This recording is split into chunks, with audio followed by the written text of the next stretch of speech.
দর্শক ঐক্যমত্য কমিশনের সাথে বৈঠকে বসেছে বিভিন্ন রাজনৈতিক দল। এই মুহূর্তে গণসংহতি আন্দোলনের প্রধান জুনায়েদ সাকি বক্তব্য রাখছেন গণমাধ্যম কর্মীদের সাথে। আমরা যুক্ত হচ্ছি সেখানে। আমরা আছি, আমরা বলবো। বন্ধুগণ, আমরা আজকে আমরা বিপ্লবী ওয়ার্কার্স পার্টি এবং গণতন্ত্র মঞ্চের পক্ষ থেকে আমরা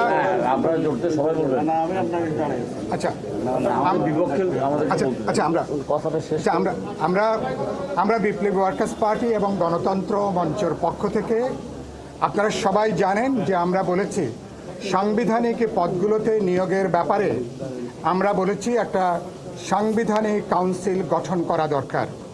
এটা আমরা আন্দোলনের আজ থেকে কোনো দল আমরা 5 বছর আগে, কেউ 3 বছর আগে গণতন্ত্র মঞ্চ আমাদের দাবিনামার ভেতরে সাংবিধানিক পদের নিয়োগের ব্যাপারে সাংবিধানিক কাউন্সিল গঠনের যে প্রস্তাব সেটা অনেক আগে থেকে আমরা করেছি। আমরা জাতীয় ঐক্যমত্য কমিশনের এই প্রস্তাবকে স্বাগত জানিয়েছি।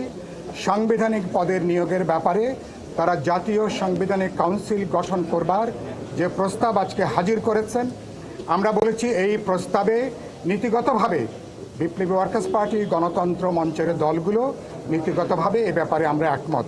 এবং আজকে দেখা গেছে বিপুল অধিকাংশ রাজনৈতিক দল আজকে যারা আলোচনায় ছিলেন তারা অধিকাংশই এই এনসিসি গঠনের পক্ষেই তারা মতামত দিয়েছেন।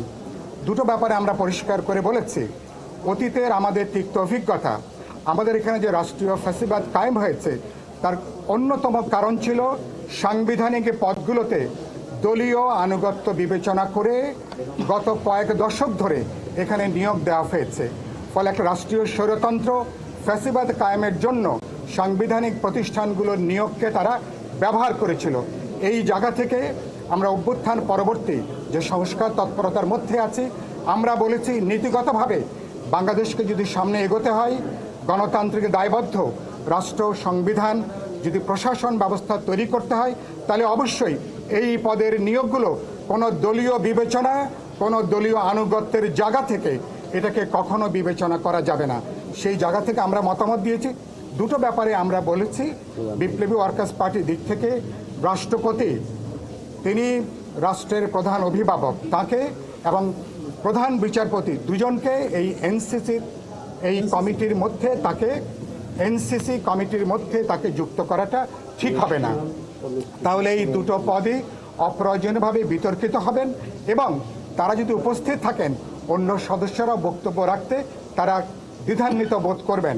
আরেকটা গুরুত্বপূর্ণ কথা আমরা বলেছি যে বিশেষ করে সশস্ত্র বাহিনী এটা বিদ্যমানে যেভাবে তাদের যে ওখানে কাঠামো আছে পদোন্নতির দায় দায়িত্বের, প্রধানত সেটাকে অব্যাহত রাখা দরকার। এটা সরকারের নির্বাহী বিভাগের দায়িত্বে আছেন, কিন্তু এগুলো নিশ্চয়ই তারা বিবেচনাগুলো তারা কিন্তু করবেন। একই সাথে আমরা বলেছি অ্যাটর্নি জেনারেলের ক্ষেত্র এটা সাংবিধানিক পদ হলো, প্রধানত সরকারের সঙ্গে অ্যাটর্নি জেনারেলকে কাজ করতে হয়, এগুলো বোঝাপড়ার মধ্য দিয়ে এটাকে হওয়া দরকার।